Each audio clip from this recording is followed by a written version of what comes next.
अल्हम्दुलिल्लाह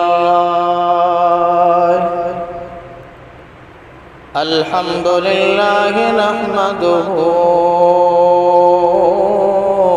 व नस्तईनुहु व नस्तगफिरुहु व नुमिनु बिही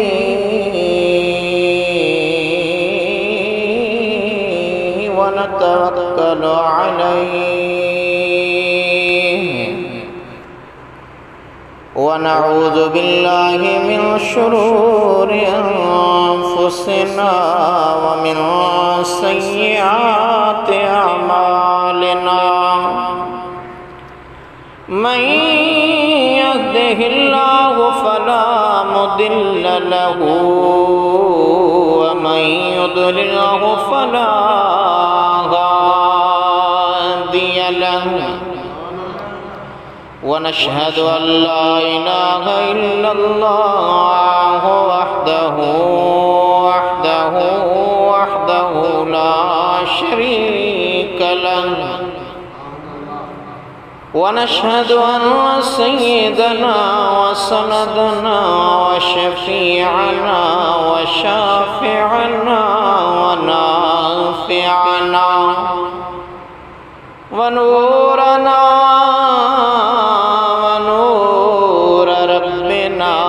मुहम्मदन अब्दुहु व रसूलुहु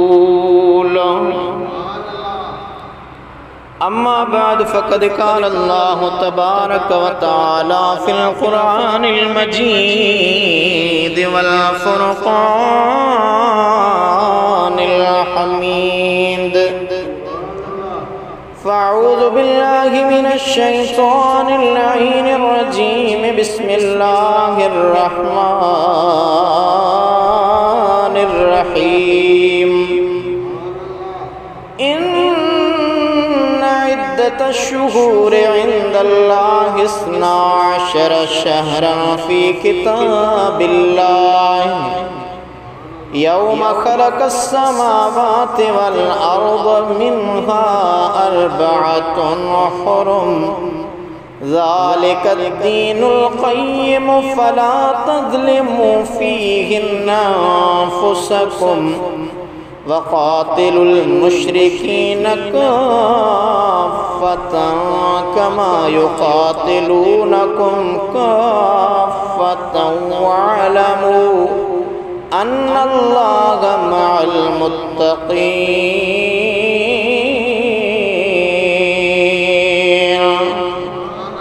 आमन्तु बिल्लाहि सदक़ल्लाहुल अलीयुल अज़ीम व बल्लगना रसूलुहुन नबियुल हबीबुल करीमुल अमीन बिबरकतिन्नल्लाह व मलाइकतहु युसल्लूना अलन नबी या अय्युहल्लज़ीना आमनू सल्लु अलैहि व सल्लिमू तस्लीमा अल्लाहुम्मा सल्लि व सल्लिम व बारिक अला सय्यिदिना व मौलाना मुहम्मदिन व अला आलिहि व अस्हाबिहि व अहलि बैतिहि अजमाइन।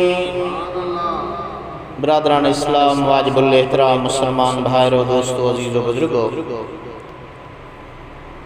अल्लाह तबारक व तआला जल्ल शानहु अमन वालहु जे पाक किताब कुरान करीम फुरकान अज़ीम कलाम कदीम मझा सूरह तौबह मझा हिकायत सगोरी तिलावत करण जी सआदत हासिल कई आहे। उन आयत सगोरी जे मद्दे नज़र हिन बाबरकत मौज़ूअ जे हवाले सां चंद ॻाल्हियूं अर्ज़ रखबियूं। अल्लाह तबारक व तआला जल्ल शानहु अमन वालहु खां दुआ है त शाल रब्बे करीम मूं गुनहगार खे हक़ ऐं सच बयान करण जी तौफ़ीक़ अता फ़रमाए। अमां असां सभिनी खे पंहिंजो पाक किताब ॿुधी करे उन जे फ़रमोदात हुक्मनि जे मथां हमेशह हमेशह लाइ अमल करण जी तौफ़ीक़ अता फ़रमाए। अल्लाह तबारक व तआला पंहिंजे पाक कलाम मुक़द्दस कुरान करीम में इरशाद फ़रमायो इन इद्दतश्शुहूर इंदल्लाहि इस्ना अशर शहरन फी किताबिल्लाहि यौम खलक़स्समावाति वल अर्द मिन्हा अर्बअतुन हुरुम ज़ालिकद्दीनुल क़य्यिम फला तज़लिमू फ़ीहिन्ना अन्फ़ुसकुम वक़ातिलुल मुश्रिकीन काफ़्फ़तन कमा युक़ातिलूनकुम काफ़्फ़तन वअलमू अन्नल्लाह मअल मुत्तक़ीन।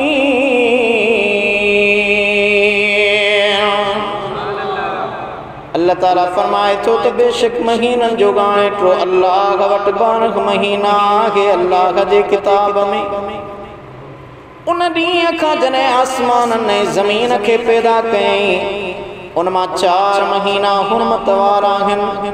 वो सिधो दीन ओ उन महीननि में पंहिंजे जाननि सां ज़ुल्म न कयो ऐं तव्हां सभु मुशरिकन सां जंग कयो जीअं उहे तव्हां सभिनी सां जंग कनि था ऐं पक ॼाणो त बेशक अल्लाह परहेज़गारनि सां गॾु आहे।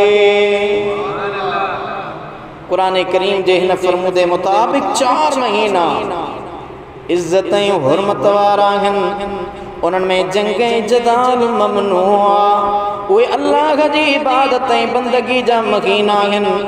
दोस्तान गिरामी अहद जाहिलियत में तोड़े इस्लाम में उन्हनि महीननि जी इज्जत कई वई आहे।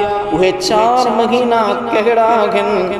अचो त मुंहिंजे आका रहमत वारे हबीब सल्लल्लाहु अलैहि वसल्लम खां पुछूं। हदीस शरीफ में अचे तो मुझे आका रहमत वारे हबीब पंहिंजे सहाबा खे ॿुधायो सलासतुन मुतवालियातुन ज़ुल्क़अदह व ज़ुल्हिज्जह वल मुहर्रम व रजबुन शहरु मुदर्रल्लज़ी बैन जुमाद व शबान। मुझे आका फरमायो 3 लगातार आहिनि ज़ुल्क़अद ऐं ज़ुल्हिज्ज ऐं मुहर्रम ऐं रजब कबीले मुदिर वारो आहे जेको जमादी उसानी ऐं शबान जे विच में आहे। इस्लामी साल जो आख़िरी महीनो ज़ुल्हिज्ज महीनो आहे जेको हुरमत वारनि महीननि मां हिकु आहे। इस्लामी साल जी इब्तिदा बि हुरमत वारे महीने मुहर्रम सां त इंतहा बि हुरमत वारे महीने ज़ुल्हिज्ज ते थी रही आहे। हिन माह में इस्लाम जो 5 रुकन हज अदा कयो वेंदो आहे। इन करे हिन माह खे ज़ुल्हिज्ज यानी हज वारो महीनो चयो वेंदो आहे। इहो महीनो अल्लाह ताला जो पसंदीदा महीनो आहे। दोस्तान गिरामी अशहुरुल हज या अशहुर मालूमात हज जा महीना या जातल सुञातल महीना उन्हनि बाबरकत अल्लाह तबारक व तआला इरशाद फरमायो अल हज अशहुरुम मालूमात। हज जातल सुञातल महीना आहिनि। उहे कहिड़ा महीना आहिनि? इमाम आज़म अबू हनीफ़ा रहमतुल्लाह अलैहि फरमायो त उहे शव्वाल ज़ुल्क़अद व अशरुम मिन ज़िलहिज्जह यानी शव्वाल ज़ुल्क़अद ऐं ज़ुल्हिज्ज जा 10 ॾींहं आहिनि। जीअं त शव्वाल जे महीने में हाजी हज लाइ तयारी कंदा आहिनि ऐं ज़ुल्हिज्ज में सफ़र कंदा आहिनि ऐं ज़ुल्हिज्ज में हज अदा कंदा आहिनि। इन जे करे उन्हनि महीननि खे अशहुरुल हज सॾिबो आहे। छो त शवाल ऐं ज़ुल्क़अद खां हज जो अहराम बधो वेंदो आहे ऐं हज जे मनासिक जो बि आगाज़ थींदो आहे। ज़ुल्हिज्ज अशहुरुल हज जो पुॼाणीअ वारो महीनो आहे। हदीस शरीफ में ईंदो आहे मा मिन अश्शुहूरि शहरुन अअज़म हुरमतम मिन ज़िलहज। महीननि में को बि महीनो ज़ुल्हिज्ज खां वधीक हुरमत वारो नाहे।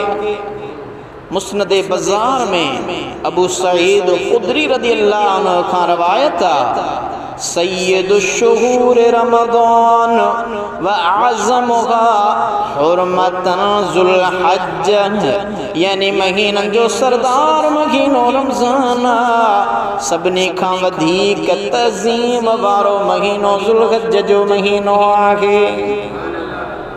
ज़ुल्हज्ज जो सारो ही महीनो अज़मतुन वारो आ, पर उन में कुछ मखसूस ॾिहाड़ आहिनि जेके अञा वधीक फ़ज़ीलत ऐं शरफ़ वारा आहिनि।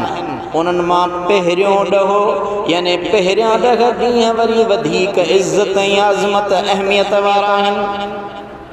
ज़ुल्हज्ज जो मुबारक महीनो बैतुल्लाह जे हज अदा करण जो वक़्तु आहे। दोस्ताने गिरामी, हज इस्लाम जो पंजो रुकन आहे जेको सारी ज़िंदगी में हिकु भेरो अदा करण मालदार मुसलमान ते फ़र्ज़ आहे।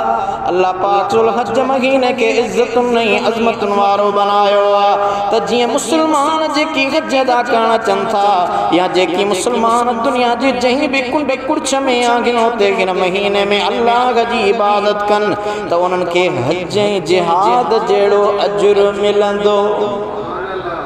वो हर मुसलमान के ज़ुल्हज्ज जे पाक ॾिहाड़नि में इबादत जो एहतमाम करणु ज़रूरी आहे ऐं गुनाहनि खां ख़ासि करे हिन महीने में बचण जो ताक़ीद कयल आहे। जेको माण्हू ज़ुल्हज्ज जे पहिरें ॾहे जी का बि राति इबादत में गुज़ारे थो त उनखे अल्लाह ताला हज ऐं उम्रे करण वारे जेतिरो सवाब अता फरमाईंदो आहे।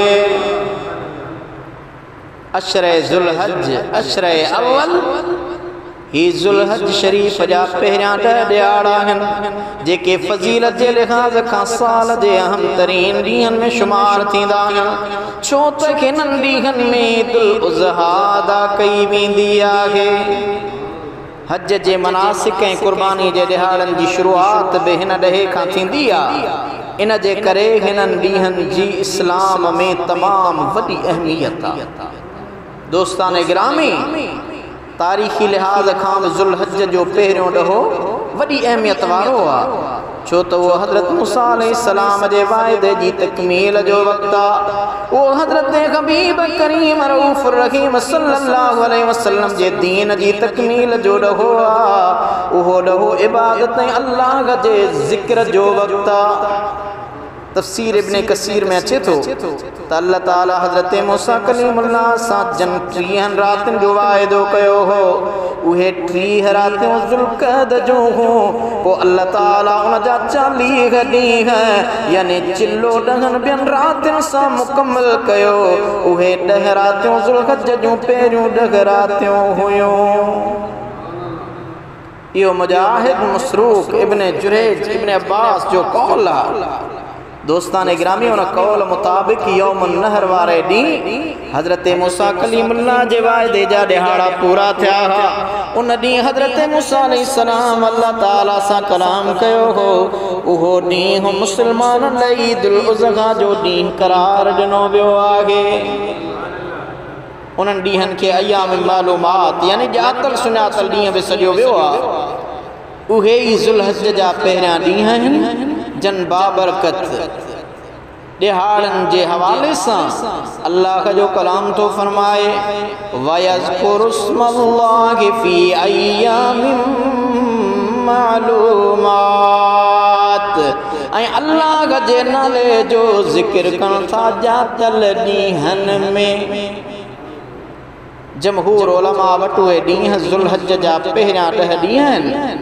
हज़रत इब्न उमर, हज़रत इब्न अब्बास, हज़रत इमाम हसन, हज़रत अता, हज़रत मुजाहिद, हज़रत इमाम आज़म अबू हनीफ़ा, हज़रत इमाम शाफ़ी, हज़रत इमाम अहमद रहमहुल्लाह वटि ईअं ई मशहूर आहे।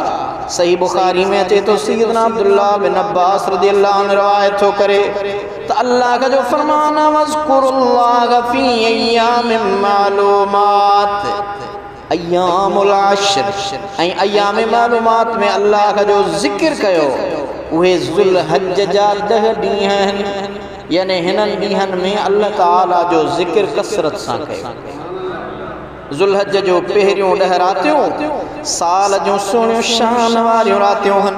उन्हनि मां हर रात लैलतुल क़द्र जेतिरो शान रखे थी।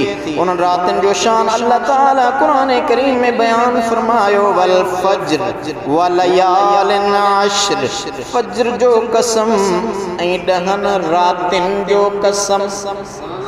अल्लाह ताला फज्र जो कसम भी खयो, 10 रातियुनि जो कसम भी खयो। उहा फज्र कहिड़ी जंहिंजो रब कसम खयो, उहे 10 रातियूं कहिड़ियूं हुयूं जिन जो परवरदिगार कसम खयो। दोस्ताने गिरामी, उन फज्र मां मुराद ज़ुल्हज जे 10 जी पहिरीं फज्र, यानी हज जो चंड नजर ईंदो, रात जो चंड नजर आयो, जेका फज्र पहिरीं थी, अल्लाह ताला उन पहिरीं फज्र जो कसम खयो आहे। खुदाए अज़्ज़ व जल खे एडी पसंद आ के चवन था त उहो 10 जो आखिरी फज्र यौम नहर यानी ईद जो फज्र आ, ऐं उहे 10 रातियूं ज़ुल्हज जूं पहिरियों 10 रातियूं हन जिन जूं अल्लाह ताला क़ुरान करीम में कसम कयो आ।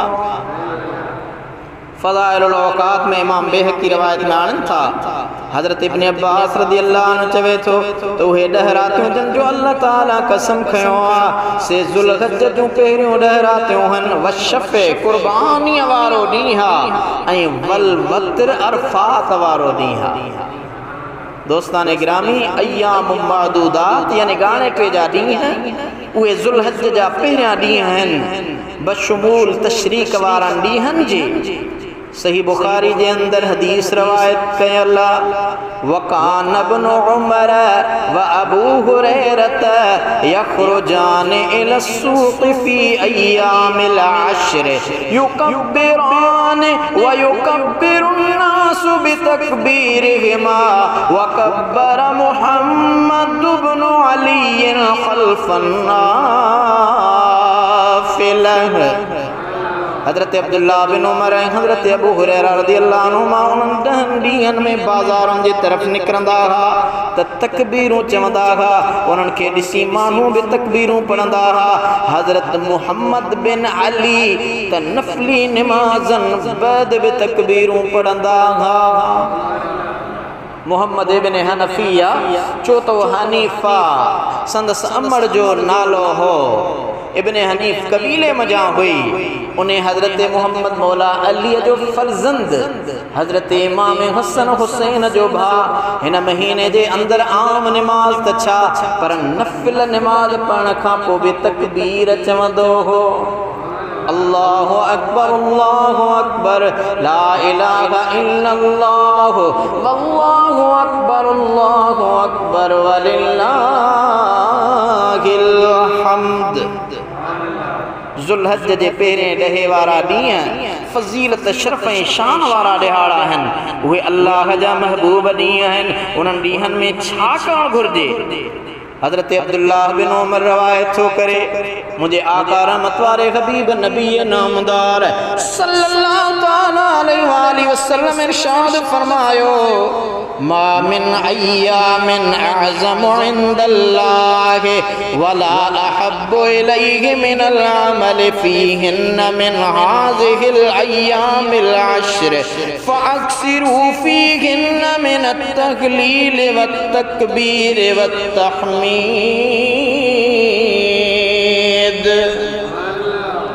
अल्लाह वटेड़ा के भी वॾा ऐं प्यारा ॾींहं आहिनि जिन में अल्लाह जी इबादत कई वञे। उन्हनि 10 ॾींहंनि जहिड़ा पोइ उन्हनि में घणी तहलील तकबीर ऐं तहमीद कयो। हिन हदीस पाक मुताबिक़ मुझे आका रहमत वारे हबीब सेखारियो त उन्हनि ॾींहंनि में तहलील यानी ला इलाहा इल्लल्लाह जो ज़िक्र कसरत सां कयो ऐं तकबीर यानी अल्लाहु अकबर बि घणी पढ़ो ऐं तहमीद यानी अल्हम्दुलिल्लाह तमाम वॾे कसरत जे तइदाद में पढ़ो। घणे तादाद में पढ़ो। हज़रत इब्न अब्बास का रवायत है, मुझे आका रहमत वाले हबीब फरमायो, मा मिन अय्यामिल अमलुस सालिहु फीहिन अहब्बु इलल्लाह मिन हाज़िहिल अय्यामिल अश्र। के बि अहिड़ा ॾींहं नागन जन में इबादत करण अल्लाह के एतरी प्यारी हुजे जेतरी हिननि ॾिहाड़नि में आहे। यानी ही 10 ॾिहाड़ा अल्लाह ताला जी इबादत जे लाइ एतिरो त ख़ासि आहिनि जो इन्हनि ॾिहाड़नि में इब्तिदाई हज जे ॾिहाड़नि में कसरत सां इबादत कयो, कसरत सां ला इलाहा इल्लल्लाह जो विर्द कयो, कसरत सां अल्लाहु अकबर जो तकबीरूं चओ ऐं कसरत सां अल्हम्दुलिल्लाह जो विर्द कयो। इहे सभु अमल ॿियनि ॾिहाड़नि जी भेट में हिननि ॾिहाड़नि में करण सां अल्लाह ताला जो रज़ामंदो हासिल थींदो। यानी ज़ुल्हज जा पहिरियां 10 ॾींहं सहाबे किराम अर्ज़ कयो, या रसूल अल्लाह, अल्लाह जी राह में जिहाद करण खां बि अफ़ज़ल आहिनि।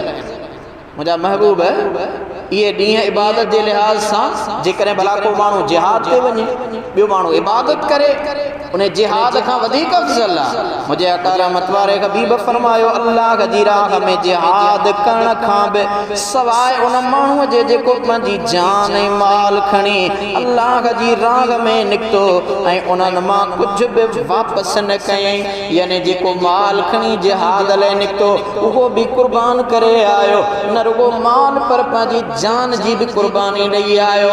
उन मुजाहिद खां सवा आम जिहाद करण वारे जे उन जिहाद खां ही इबादत जा ॾींहं वधीक अफ़ज़ल आहिनि।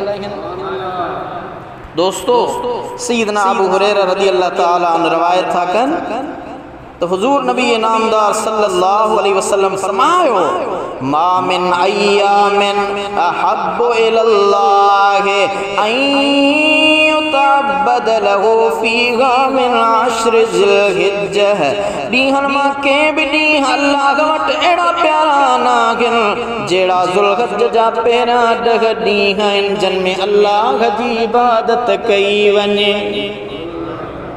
यानी उहे ॾिहाड़ा जिन में अवां ज़िक्र अज़कार कयो, नमाज पढ़ो, तिलावत कलाम पाक कयो, दुरूद शरीफ कसरत सां पढ़ो, इस्तग़फ़ार कयो, इबादत में गुज़ारियो। ही उहे इबादत वारा ॾिहाड़ा अल्लाह ताला असां अवां जी ज़िंदगीअ में वरी नसीब फरमाया आहिनि। यादिलु सियाम कुल्लि यौमिन मिन्हा बिसियाम सनतिन व क़ियाम कुल्लि लैलतिन मिन्हा बिक़ियाम लैलतिल क़द्र। उन्हनि मां हर ॾींहं जो रोज़ो साल जे रोज़नि जे बराबरि आहे। हर रात जी इबादत लैलतुल क़द्र जी इबादत जे बराबरि आहे। यानी इन्हनि 10 ॾींहनि में ज़िलहज जे पहिरियनि 10 ॾींहनि मथां जेकॾहिं को रोज़ो रखे थो तो उहो सॼे साल जे रोज़नि जे बराबरि आहे, हिकिड़ो रोज़ो। ऐं रात जो जेको इबादत करे थो उन जी इबादत लैलतुल क़द्र जी इबादत जे बराबरि आहे। दोस्ताने गिरामी कॾहिं ईअं थींदो आहे, हिकिड़ो माण्हू सॼी राति इबादत करे करे सुम्ही रहियो, फजर जी नमाज़ टरी वई, उनखे उन इबादत जो उहो अजुर न मिलंदो। हिकिड़ो माण्हू इशा जी आज़ान ॿुधी करे निमाज़ ले आयो, निमाज़ बा जमात अदा करे वेठो। हाणे जेको अल्लाह ताला उनखे तौफ़ीक़ ॾिनी, ज़िक्र अज़कार कयईं, सलातो सलाम पढ़ी, तिलावत कलाम पाक कयईं, वरी सुम्ही रहियो। एतिरे क़दर जो नमाज़ फजर जी आज़ान आहे ऐं नमाज़ फजर जमात सां अदा कयईं, उन ॼण सॼी राति इबादत में गुज़ारियो। दोस्ताने गिरामी, सरवर आलम सल्लल्लाहु अलैहि वसल्लम जे सदके हिन उम्मत मथा अल्लाह जा इनाम अणगणिया आहिनि।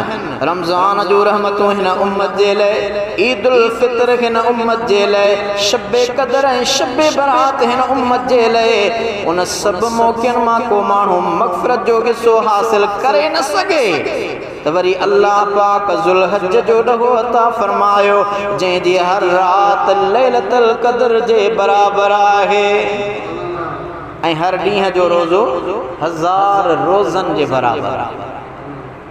हज़रत मुजाहिद फरमाए थो त हिन ॾहे में हर अमल ॿीणो कयो वेंदो आहे, हर अमल जे बदले बीणी नेकी मिलंदी आहे। जॾहिं ज़ुल्हज जो पहिरियों ॾहों ईंदो हो त हज़रत इब्न अब्बास रज़ी अल्लाह अन्हु इबादत जो तमामु घणो एहतमाम कंदा हुआ।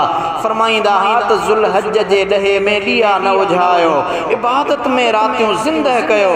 इमाम बेहक़ी शुअबुल ईमान में सैयदना अनस रज़ी अल्लाह तआला अन्हु खां रवायत आंदी आहे, मुंहिंजे आका रहमत वारे हबीब फरमायो, कान युक़ालु फ़ी अय्यामिल अश्र बिकुल्लि यौमिन अल्फ़ व यौम अरफ़त अशरतु आलाफ़ यौम, यानी फिल फ़ज़ल ज़ुल्हज जे ॾहनि ॾींहनि बाबति चयो वेंदो हो त उन्हनि मां हर ॾींहुं फ़ज़ीलत जे एतबार खां 1000 ॾींहनि जे बराबरि आहे ऐं अरफ़ा वारो ॾींहुं 10,000 ॾींहनि जे बराबरि आहे, जंहिं ॾिहाड़े हज अदा कयो वञे थो।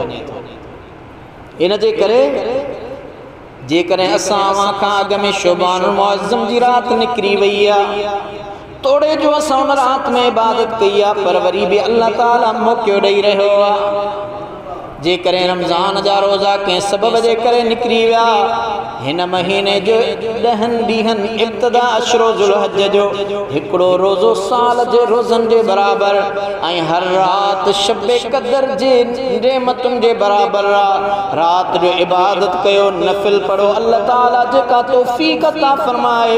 जेकॾहिं नथो पुॼे त सुम्हणी निमाज़ जमात सां वरी कसरत सां तिलावत कयो, इबादत कयो, कंहिं गैर शरई कम करण खां सवाइ अल्लाह जे ज़िक्र खे तंवारींदे सुम्ही रहो, नमाज़ फजर अदा कयो। अवां जी उहा राति शबे क़दर जी इबादत जियां ॻणी वेंदी। दोस्ताने गिरामी, ही ॾींहं जिन में हज जा अहकाम अदा कया वेंदा आहिनि, उहे 8, 9, 10, 11, 12 ऐं 13 ज़ुल्हज ही मग़फ़िरत ऐं ख़ुसूसी रहमत जा ॾिहाड़ा आहिनि। इमाम बुखारी अदब मुफ़रद में हज़रत अब्दुल्लाह बिन मसूद खां रवायत आंदी आहे त रसूलुल्लाह सल्लल्लाहु अलैहि वसल्लम खे हिननि ॾींहनि में पंहिंजे क़यामत ताईं अचण वारी उम्मत ॾेखारी वई हुई। मुझा महबूब अवां खे जेका उम्मत मिली आहे, अवां सहाबा ॾिठा के उहे उम्मती जेके अवां जी दरबार में न अची सघिया, या अवां जो हिन दुनिया तां विसाल थी वेंदो, अवां जे ज़ाहिरी विसाल खां बाद क़यामत ताईं कहिड़ा उहे ख़ुश नसीब आहिनि जेके अवां ते कलमो पढ़े ईमान आणींदा। उहे कलमो पढ़ी ईमान आणण वारा सभु मुंहिंजे आका रहमत वारे हबीब खे हिन अशरे में ॾेखारिया विया। पाण फरमायो, उरिदत अलैयल उमम बिल मौसिम अय्यामल हज फअजबनी कसरत उम्मती क़द मलउस सहल वल जबल। हज जे ॾींहं वारी मौसम में मूंते सभु उम्मतूं पेश कयूं वियूं, पोइ मूंखे पंहिंजी उम्मत जी घणाई ॾाढी वणी। उन्हनि जी कसरत जे करे जबल ऐं वादियूं भरिजी वियूं। मूंखे चयो वियो त या मुहम्मद सल्लल्लाहु अलैहि वसल्लम, छा तूं राज़ी आहीं? मूं अर्ज़ कयो, हाओ मुंहिंजा पालणहार, मां राज़ी आहियां। फ़इन, हाणे हुज़ूर फरमाइनि था त अल्लाह ताला फरमायो, फ़इन मअहाउलाए सबईन अल्फ़न यदखुलूनल जन्नत बिग़ैर हिसाब वहुमुल्लज़ीन ला यस्तरक़ून वला यक्तबून वला यततय्यरून वअला रब्बिहिम यतवक्कलून।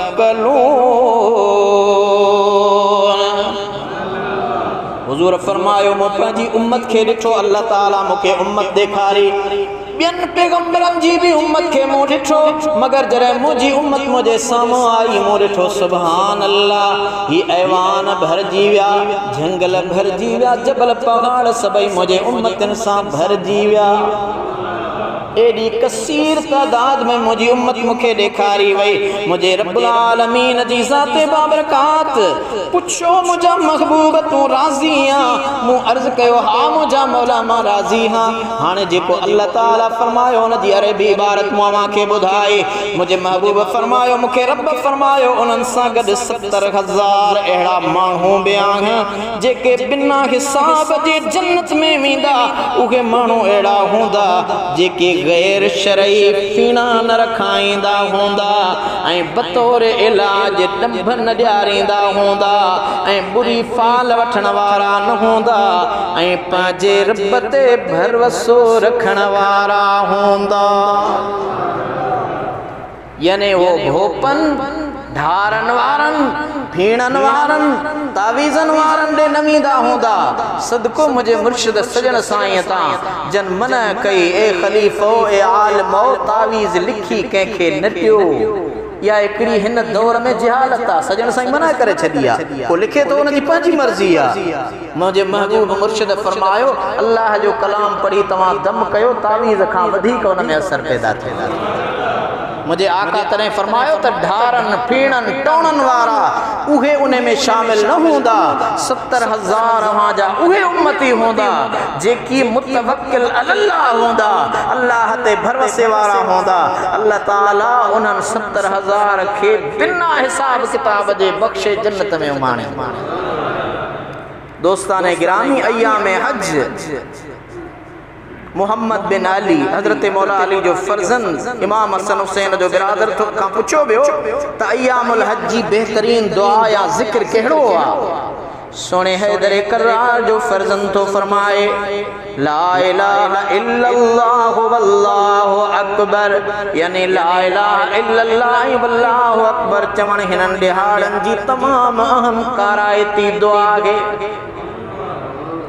दोस्ताने गिरामी सैयदना बिश्र बिन सुहैम चवे तो खतमन नबी फी अय्यामिल हज फकाल इन्नहु ला यदखुलुल जन्नत इल्ला नफ्सुन मुस्लिमतुन व इन्नहा अय्याम अक्लिन व शुर्बिन। सुनल कुबरा नसाई जी हदीसा।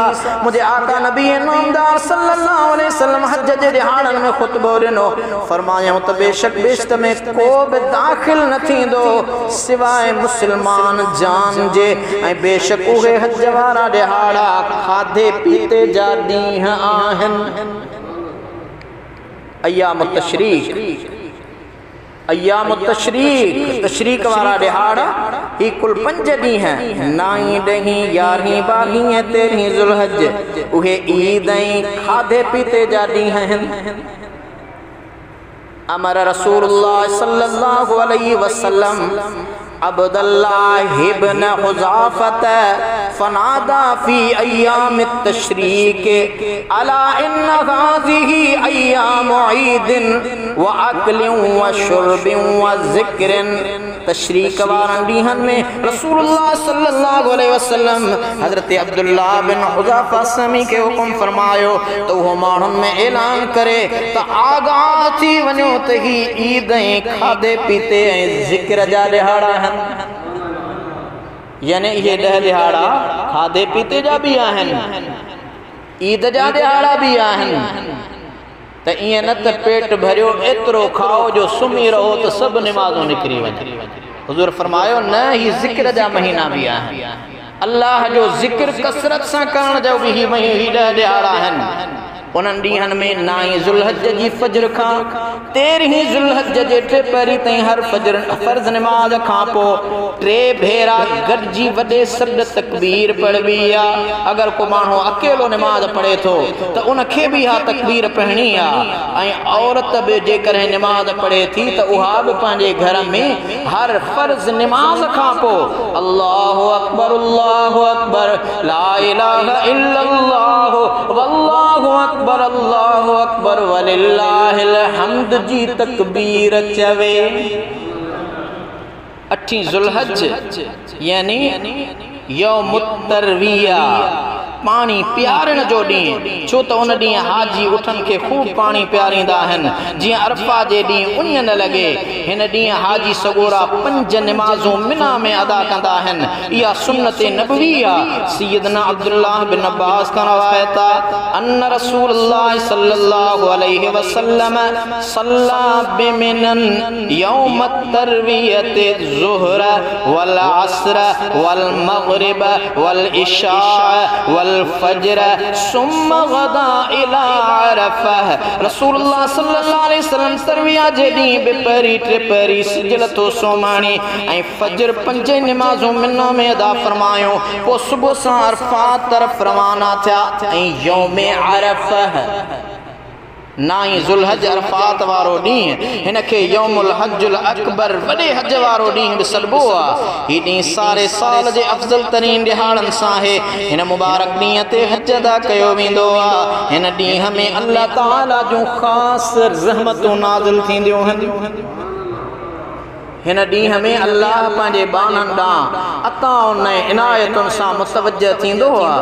उम्मुल मोमिनीन सय्यदा आयशा सिद्दीक़ा रज़ियल्लाहु अन्हा फरमाए थी त रसूलुल्लाह सल्लल्लाहु अलैहि वसल्लम फरमायो मा मिन यौमिन अक्सर मिन अन युतिकल्लाह अज़्ज़ व जल्ल फीहि अब्दन मिनन नार मिन यौम अरफह व इन्नहु लयदनु अज़्ज़ व जल्ल सुम्मा युबाही बिहिमुल मलाइकत फयक़ूलु मा अरादहा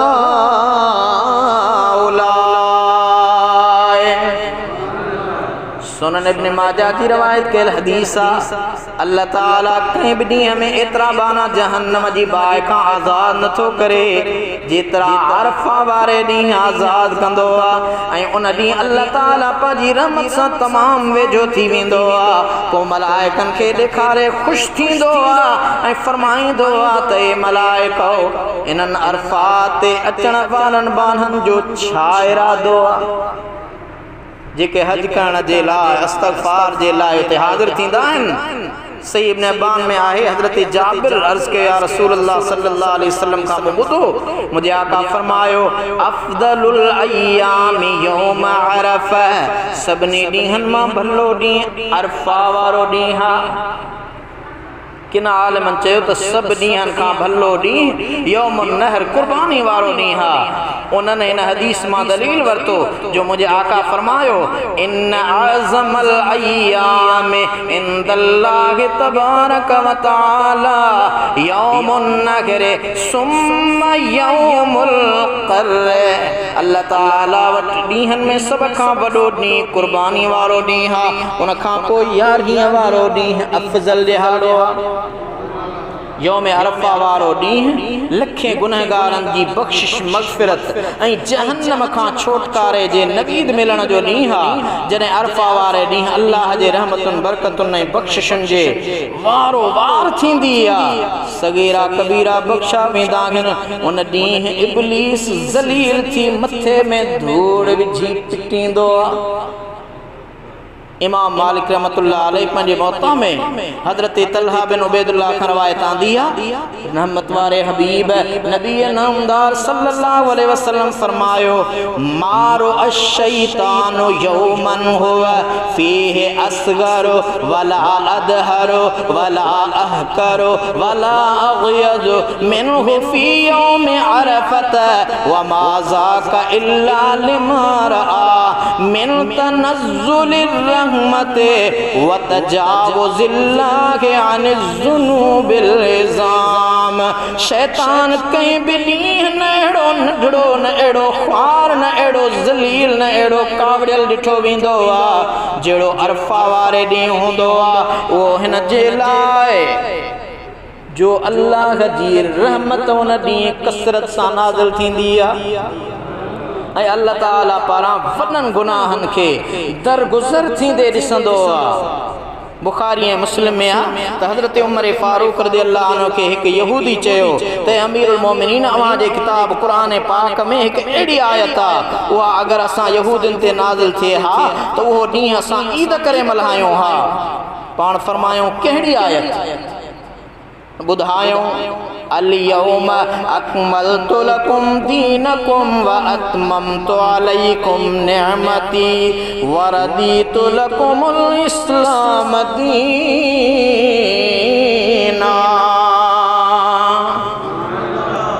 अल्लाह ताला कुरान नाज़िल फरमायो अॼु मूं अव्हां जे वास्ते अव्हां जे दीन खे कामिल कयो ऐं मूं अव्हां ते पंहिंजी नेमत पूरी कई ऐं तव्हां जे लाइ इस्लाम खे दीन पसंदि कयो।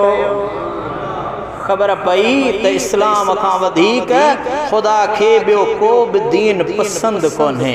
अल्लाह ताला जो पसंदीदा दीन आहे त उहो दीन इस्लाम आहे। हज़रत उमर रज़ी अल्लाह ताला अन्हु फरमायो मूंखे ख़बर आहे जंहिं ॾींहुं जंहिं जाइ ते इहा आयत नाज़िल थी ही, उहा आयत नाज़िल थी त उन वक़्तु मुंहिंजा आका रहमत वारा हबीब मैदान अरफात में बीठा। मैदान अरफात में हा ऐं इत्तफ़ाक़ सां उहो जुमे जो ॾींहुं हो। अरफात जे मैदान में ऐं जुमे जे ॾिहाड़े अल्लाह ताला इहा आयत नाज़िल फरमाई त मुंहिंजा महबूब मूं अॼु अव्हां जे लाइ दीन खे कामिल मुकम्मल करे छॾियो ऐं अव्हां ते पंहिंजी नेमत जेका मूंखे नाज़िल करणी हुई उन जो पुरावो कयो आहे। ऐं मुंहिंजा महबूब अव्हां जे लाइ मूं दीन इस्लाम खे ई पसंदि कयो आहे। हबीब हाणे अव्हां दीन इस्लाम जी तरगीब ऐं तरवीज लाइ पंहिंजो हक़ अदा कयो आहे। पंहिंजे सहाबा के भी हुक्म कयो त उहे भी इन दीन इस्लाम जी तरगीब ऐं उन जी हक़ानियत बयान करण जे लाइ झर झंग पैगाम पहुचाईंदा रहंदा। दोस्तान गिरामी, हाणे सोचण जो मक़ाम इहो आहे त दीन सिर्फ़ निमाज जो नालो, दीन सिर्फ़ हज जो नालो, दीन दाढ़ीअ जो नालो, दीन पटके जो नालो, दीन डंदण जो नालो। अल्लाह जो कुरान तो फरमाए इन्न सलात तन्हा अनिल फहशाइ वल मुनकर, बेशक निमाज बेहयाइन बुछड़ाइन खां रोकींदी आहे। अल्लाह जो कलाम सच्चो आहे।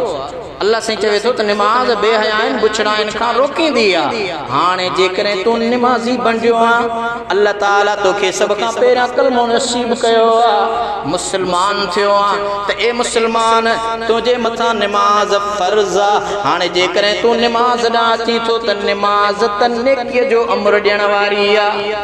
निमाज़ त नेकियूं सेखारींदी आहे, गुनाहनि बुराइनि बदकारिन खां मना कंदी आहे। बस असां ख़ासि करे मां पंहिंजे लाइ चवां, असां मौलविन दीन लदो निमाज़ जे दाढ़ी ऐं पटके में न। मुंहिंजा दोस्तो, दाढ़ी त रसूलुल्लाह जी सुन्नत आहे, पटको मुंहिंजे आका जी सुन्नत आहे, निमाज़ अल्लाह जो फ़र्ज़ आहे, दाढ़ी त सिखनि खे बि आहे। जॾहिं मोहम्मद बिन कासिम कल मूं हिकिड़े किताब जे अंदरि अजीब रिवायत पढ़ी त मोहम्मद बिन कासिम जॾहिं पहिरीं मुहिम जोई में देबुल ते आयो हो त देबुल जे उन मंदर मंझां ब्राह्मण हिकिड़ो निकिरी आयो, अची मोहम्मद बिन कासिम खे चयईं त मूं वटि हिकिड़ो राज़ आहे, उहो राज़ तोखे ॿुधाईंदुसि।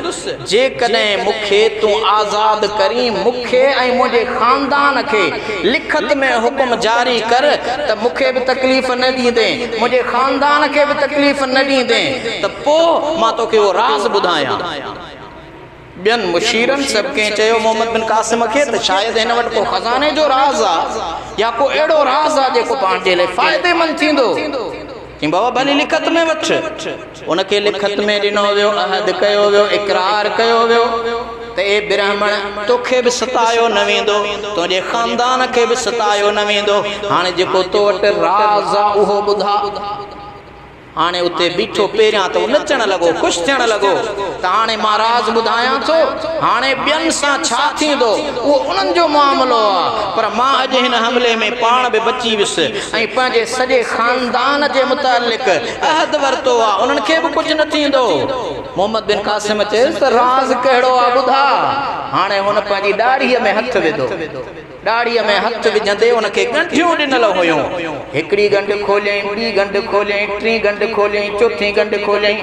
हीअं जो ॻंढियूं खोलींदो वियो ॾाढ़ी वधंदी वई, ॻंढियूं खोलींदो वियो ॾाढ़ी वधंदी वई, ॻंढियूं खोलींदो वियो ॾाढ़ी, एतिरे क़दर जो उनजी ॾाढ़ी वञी पेरनि में। तारीख़ सिंध मज़मून मकाला डॉक्टर नबी बख्श बलोच जो अंग्रेजी में किताब आहे, उन में मूं कल्ह इहा अजीब रवायत पढ़ी। मोहम्मद बिन कासिम चयो राज़ जी ॻाल्हि, चइसि इहो त राज़ आहे।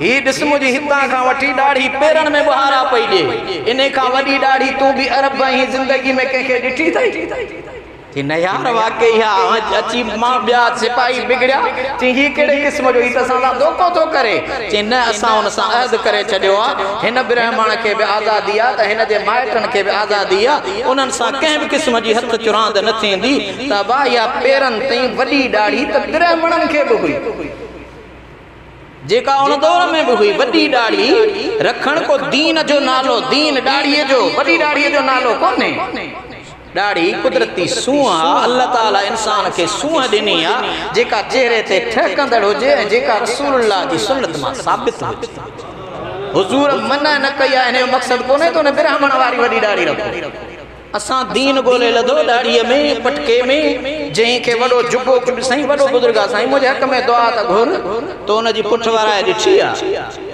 जुबन कुबन में न भुलजो नमाज नेकी सेखारींदी आहे ऐं असांजो दीन इस्लाम घर खां शुरू थिए थो अब्बे जा हक़ सेखारे थो अम्मड़ जा हक़ सेखारे थो बच्चन जा हक़ सेखारे थो पाड़े जा हक़ सेखारे थो इस्लाम सिर्फ़ ईद नमाज पढ़ण जो नालो कोन्हे इस्लाम रुगो रमज़ान जा रोज़ा रखण या जुमे जी नमाज पढ़ण जो नालो कोन्हे इस्लाम ज़िंदगी जे ॿियनि मरहलनि में बि अपनाइण जो नालो आहे जेकॾहिं निकाह कयूं था शादी कयूं था असां पंहिंजे उन शादीअ जे रस्मुनि में पंहिंजे इस्लाम खे छो नथा यादि कयूं शरई अहकामात कहिड़ा आहिनि तोहर सुन्नत सुन्नत जे नाले ते केतिरियूं ग़ैर शरई अहकामात जी पैरवी कई थी वञे निकाह मुझे आका जी सुन्नत ऐं असी मुसलमान सदाईंदे उन वक्त इस्लाम के भुलजी वेंदा आहियूं शादीअ में इस्लाम के भुलजी वेंदा आहियूं पाड़े स्त्रीअ खे सताईंदा आहियूं माइट मिट पाण में विढ़ंदा आहियूं उस्ताद ईंदो आहे उन जो अदब न कंदा आहियूं वॾो साम्हूं मूंखे असांजे उस्ताद मोहतरम हिकिड़ो वाक़ियो ॿुधायो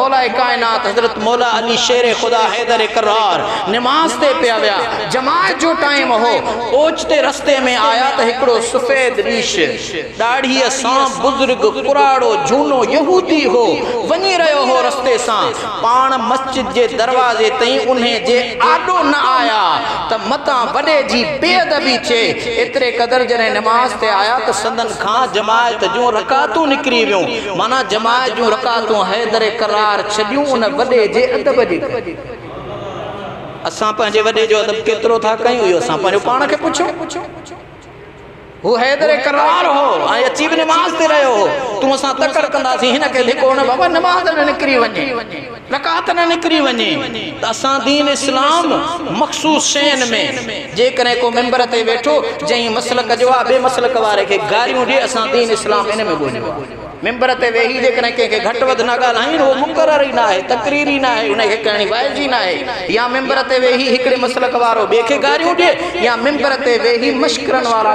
टोटका अव्हांखे ॿुधाए असां वटि वॾो आलिम मुफ़्ती उहो असां दीन इन में ॻोल्हे लधो आहे त हरगिज़ दीन इन जो नालो कोन्हे दीन मुंहिंजे आका रसूलुल्लाह सल्लल्लाहु अलैहि वसल्लम जी इत्तबा सेखारे थो ऐं ज़िंदगी जे हर मरहले में उन जी इत्तबा करणी आहे उन जी इताअत करणी आहे मरणो हुजे परणो हुजे पाड़ेसरी हुजे माइट मिट हुजे उस्ताद हुजे घरवारी हुजे बचड़ा हुजनि जेको बि समाजी कार्य हुजे सियासी कार्य हुजे इस्लामी कार्य हुजे हर मरहले मुआमले में असीं पंहिंजे दीन इस्लाम जे अहकामात ते तॾहिं हली सघूं था जॾहिं अल्लाह जे कलाम खे पढ़ंदासीं ऐं मुंहिंजे आका जे फरमान खे पढ़ंदासीं।